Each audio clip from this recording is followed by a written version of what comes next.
According to UNDP, Vietnam is the list of 5 countries more vulnerable to climate change. According to World Bank's report, without further commitments and actions to reduce greenhouse gas emissions, the world is likely to warm by more than 3 Celsius degrees above the pre-industrial. If the global temperature grows up 4 Celsius degrees, associated with sea level could rise 0.5 to 1 meter or more. By then, Vietnam would lose 5% of its land area. 11% of people living in Vietnam would lose their homes. Agricultural products would decrease by 7% and national GDP decrease by 10%. Amidst palpable threats for the planet in 2010, almost 200 countries agreed that the rise in temperature of the Earth should be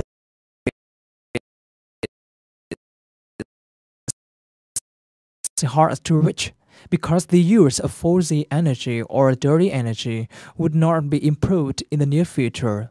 UN Climate Conference on Doha on December 2012, or COP18, like previous COPs, did not come to any strong enough constraints for nations to reduce their emissions significantly.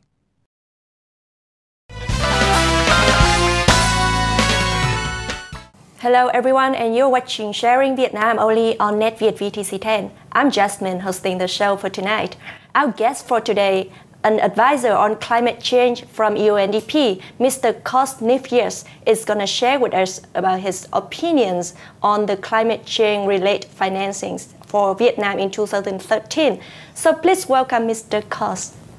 Thank you for joining us in the show tonight. Thank you. So after COP18, what do you see in the potential funding for climate changes in Vietnam for 2013? Actually, last year, in 2012, at COP18, not very many decisions were made about climate financing. Many discussions happened in the side options about the big new fund called the Green Climate Fund. But critical to know is that Vietnam actually is one of the biggest recipients already of climate finance. So on the one hand, that means Vietnam should not expect a lot more because it is already, as I say, receiving a lot compared to other countries. Vietnam is, however, well placed to, in the future, maybe after 2013, to receive more money for various purposes. What should be the balance between adaptation and mitigation for climate change? I think Vietnam has many policies on climate change. It has a climate change strategy, it has a national green growth strategy, it has a national action plan, it has sectoral, provincial action plans. It also has very specific action plans on forestry or on what I call deforestation and forest degradation in the context of climate change. This is excellent. Now, most of that is focused on adaptation, which makes a lot of sense. But we also believe that there is not a sharp distinction between climate change adaptation or adaptation to the effects of climate change and the need for mitigation, or in other words, reducing emissions. So for example, in the forestry sector, if you plant a tree, it can protect against floods and it can also protect water resources. And at the same time, it can capture carbon. Furthermore, we believe that there are different sources of funding involved. A lot of mitigation of emissions is useful for Vietnam simply because it's useful, not because of the world, not because the world tells Vietnam to do so.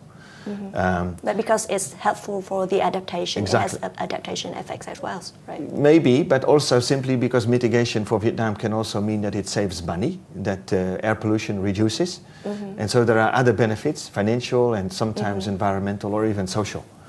And Vietnam needs to look at all the benefits, not only climate change. If there's obvious benefits to green energy, why can't more developed countries can't put that together? Actually, they are doing it. Even the USA is doing it already. Recently, I read an article about another investment in the USA for one solar power plant of $2.5 billion. China is now almost the leading country in the world in terms of how many windmills it builds and solar panels it produces. Already rapidly becoming bigger on solar panels than compared to Germany, which has been the leader.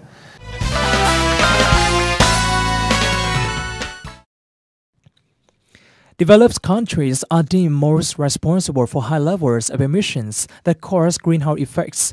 However, poorer and developing countries are the ones more vulnerable to climate change. If not controlled properly, global warming can reduce global GDP by 3.2% in 2030. According to a research by Global Climate Forum and DARA, an organization based in Spain. At the same time, according to this report, climate change can increase GDPs of some developing countries by 11% in 2030. Other big economies experience lighter effects due to severe weather conditions with related losses such as drought, flood, and hurricanes.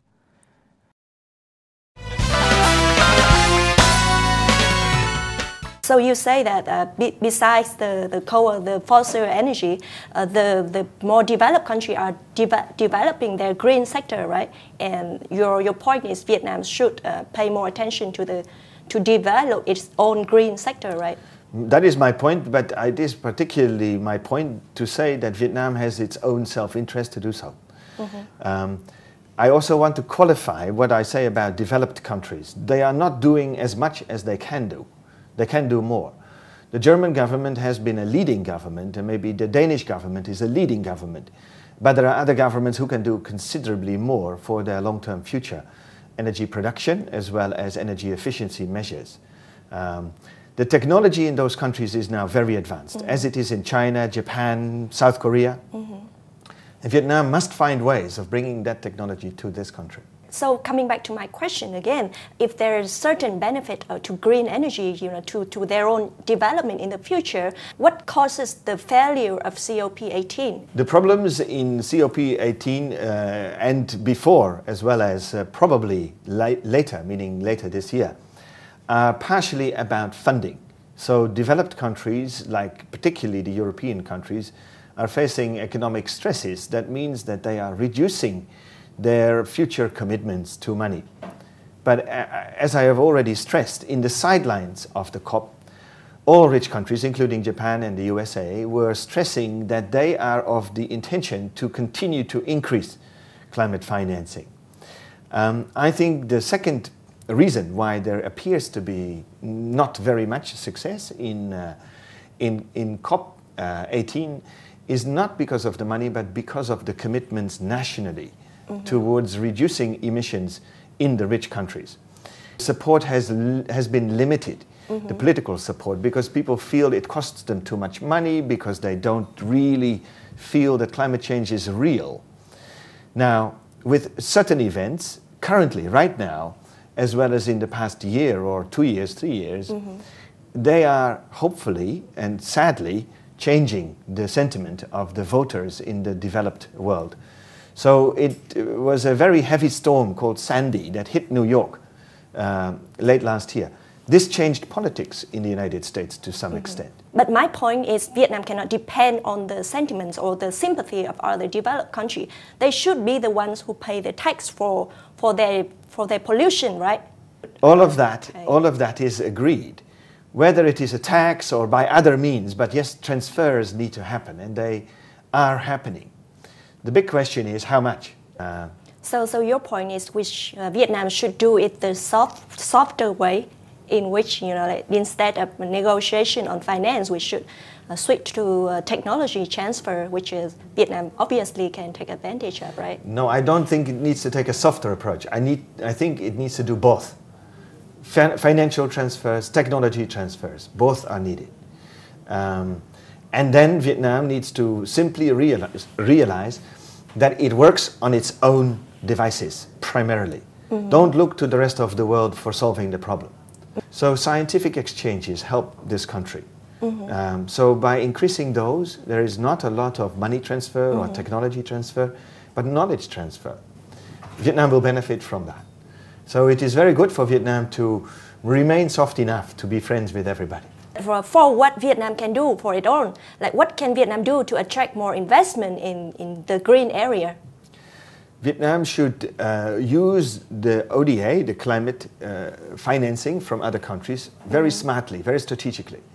At the moment, there seems to be a lot of that money goes into some infrastructure investment, which is quite basic, dikes and dams, and some not very high technologies. So that we don't think is very strategic. It needs to use that limited amount of money for real high tech, for innovative actions, and money needs to go to the localities. It needs to support programs such as the climate resilience in communities, or what we call community-based disaster management. We need adaptation, but we have to steer toward mitigation for them to invest the money in. So how should public financing, be oriented so it can influence other kind of investment into the sector that we want? That is only possible at a large scale to reduce emissions. So for climate change adaptation, to encourage the private sector, will have limited success. The public sector, the government, and the local authorities need to take most responsibilities. For adaptation to climate change, it's very difficult to look for private sector investment, but it is possible to say private investment in infrastructure like roads, bridges, which is happening, can be climate-proofed. That means that the designs of those infrastructures need to be such that they are helping the safety of the country. They help prevent flooding, or they help prevent droughts.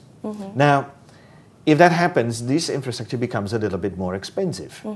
So what you can do as a country is you can regulate for changes in the design standards of those infrastructures. In your view, our last question for you is what can Vietnam do, or what can be done to use the aid money and investment money most effectively? There are three things I want to answer to that question. One is what I already kind of indicated, and that is that more money has to go to the localities.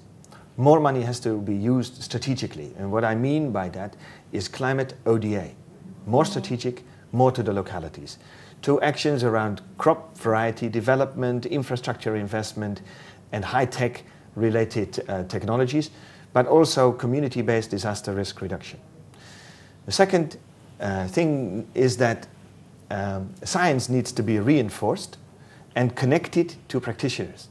So what we are doing right now with a number of institutes and universities in Vietnam is to bring together all the data that exist in Vietnam and about Vietnam on climatic extremes and how they are changing as a result of climate change. And then the second product will be we extract from there the practical experiences and recommendations to ensure that the right climate change adaptation actions happen, meaning the most cost-effective, the ones that have best benefits for local people, and in the best way. The third part of my answer to your question is on mitigation of emissions.